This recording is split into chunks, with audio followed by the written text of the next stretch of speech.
Hello everyone, my name is Nasya and I'm from the University of Groningen, and today I'll present my research study on the possibility of ratification of the UNCISG in countries influenced by Sharia law. I would like to start by explaining the current world trade situation regarding globalization and why a uniform law is highly demanded in this era. So over the years, as we know, globalization has rapidly increased and has reflected on the growth of international business transactions. It has opened up opportunities for firms to deal with or trade with more than one party in various different countries. And as we all know, each country has their own legal systems, which means they all have different rules and regulations. So for businesses that are trading in different countries, they are usually exposed to what's called a choice of law.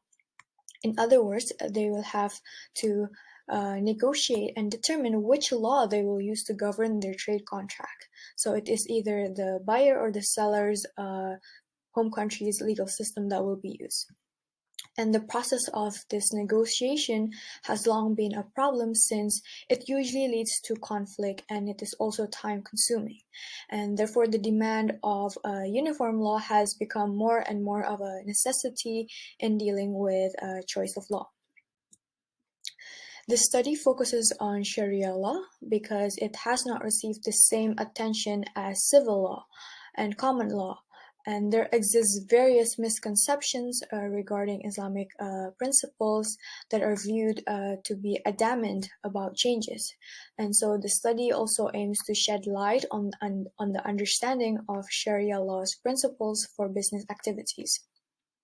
Also, it is important to give managers understanding, as nowadays Muslim countries are rapidly improving in world trading and becoming major trading partners like other developed countries. And so for those who are unfamiliar with the CISG, it is an international sales treaty which was created by the United Nations in 1988 to provide a modern and uniform international contract law, which contracting parties can use, and also arbitrators and courts can rely on these when there are disputes, and then they can use this to settle the disputes associated with international trade. And the CISG governs trade between signatory nations, meaning between the members of the countries that have ratified the CISG. But it can also govern the trade between signatory and non-signatory nation only if the choice of law falls to the signatory nation. And the CISG governs purely the sales of commercial goods and not services. About Sharia law, it is the religious law of Islam, and it is derived from two sources, the Quran and the Sunnah. The Sunnah is the practices of Prophet Muhammad, and these two sources provide extensive principles and guidelines to achieve religious redemption in this world as well as the afterlife. For example, how to treat people around you, and also how to pray and how to deal with conflict in this world. Sharia laws are derived from the words of God, so therefore they are non-negotiable, and any incompatibility with its teaching and principles cannot be excused. And as of now, there are 17 countries in the world that apply Sharia law, either fully or partially. And it is relevant to the business world because it teaches us how to trade in fairness by making morally excellent and ethical business decisions. And it always encourages honesty and fairness, and this is held highly in the teaching of Islam, and it continuously reminds us to stray away from immorality and also bad conduct. As previously mentioned, the aim of the CISG is uniformity. So without debate, it should be compatible with all of the major legal systems in the world. However, only 94 countries as of now have ratified, and it is found that world's major trading countries like the UK and India are seen to be very reluctant in ratifying the CISG. And also the compatibility with Sharia law is still very uncertain, as some of the CISG's provisions conflict with the Sharia law principles. However, it is also found that a few of these Sharia law influenced countries have ratified, such as Egypt and Iraq and the others. So the research question is, what are the barriers between countries influenced by Sharia law and the possibility of them ratifying the CISG, and also to understand why and how some of these countries that were mentioned before that are influenced by Sharia law are able to ratify the CISG despite the issue of conflicting provisions with the Sharia law principles. The study is a literature review, and I use various different sources to gather the necessary information that are relevant to the aim and the purposes of the research, such as using the UN website, the Quran, and other published papers. So I found out that there are 3 prohibitions or guidelines given by Sharia law when conducting business. The first one is riba. Riba is prohibited in the Sharia law because in the Quran it is stated that, but Allah has permitted trade and forbidden riba. Why? Because in trade there are actual goods and services that are exchanged. Unlike in lending money, the lender creates more money from nothing. No real goods nor services are produced or exchanged, and it is prohibited to prevent us in developing greediness amongst ourselves, since the moneylender usually will continue in wanting more money through lending while the poor continues to struggle to pay its debts. The second one is gharar, which means uncertainty. You basically trade based on uncertainty, and this is prohibited because in the future it can create unfairness among the contracting parties, which goes against the Islamic teaching of ethical business. And also, again, the prohibition assists us in preventing the weak party from being cheated by powerful ones. The last one is maisir. It means gambling or speculation. So it is not allowed to trade based on speculation. It is prohibited because it creates wealth from chances instead of productive activity.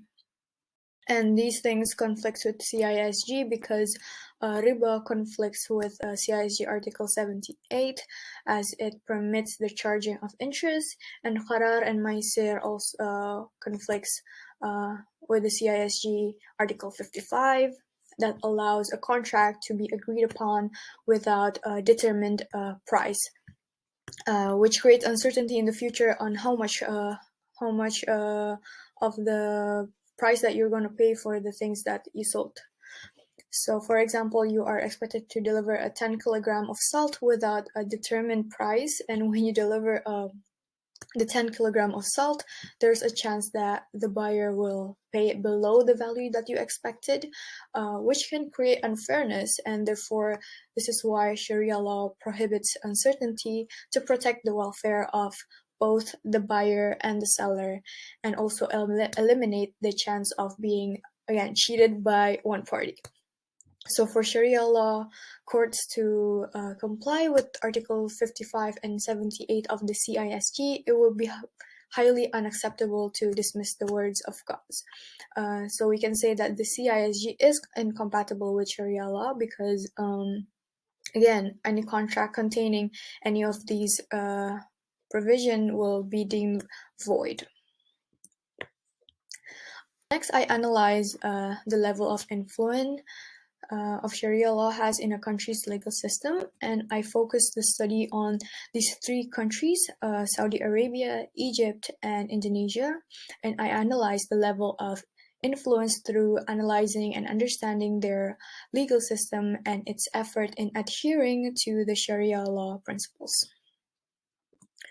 The result in my study showed that Saudi Arabia is a country that is heavily based on Sharia law, and its legal system adheres strictly to the Sharia law principles. And Despite all that, the country allows substantive freedom of contract for parties, meaning they can put anything in their contract as long as everything that are agreed, the agreed terms on their trade contract is not conflicting with the Quran or the Sunnah. Therefore, we can say that the level of Sharia law influence in Saudi Arabia's legal system is considered very high, and with a high level, the probability of Saudi Arabia in ratifying is very unlikely because the country will not be able to, again, comply with any of the CISG's provision that is conflicting. And this is also supported because there exist no external pressures found for Saudi Arabia to ratify the CISG. Egypt, on the other hand, is also influenced by Sharia law, so you expect that the rules and regulation is similar to Saudi Arabia, but however, they have ratified, and it is found that ratifying the CISG was made possible when Egypt's legal system that was once heavily based on Sharia law gets influenced by Western legal systems. And then since then, the influence of Sharia law in its legal system becomes lower, and they have now allowed Sharia prohibitions such as riba or interest in the country to occur. And the reasoning behind their liberal approach is to be able to keep up with the trend of commercial and also financial modernization. Unlike Saudi Arabia and Egypt, Indonesia was never heavily influenced by Sharia law. Instead, it actually adopted the Sharia law due to majority of its populations were Muslims. And until now, it has not ratified the CISG. However, it received many external pressure to do so. But until now, the government has taken no further actions regarding this because it is said that the government is currently focusing on their national legal system and also trying to improve their economy. So the possibility for a country to ratify the CISG is low when the influence of Sharia law in its legal system is very high, as they tend to abide more to the teaching and principles of Islam. And so to conclude, riba, qarar, and maisirs are factors or barriers for countries influenced by Sharia law when they are trying to consider to ratify the CISG. However, its significance differs among countries as portrayed in Egypt and Saudi Arabia, and also their incompatibility does not eliminate the possibility for these countries influenced by Sharia law to ratify the CISG. These countries who wish to ratify the CISG while ensuring they still comply and adhere to the Sharia law, they must make a reservation at time of ratification to not be bound by any of the CISG provision that will result in riba, qarar, and maisir. And so that is it from me. Thank you for listening to my presentation. I hope you learned something from it. And if you have any question, please do ask.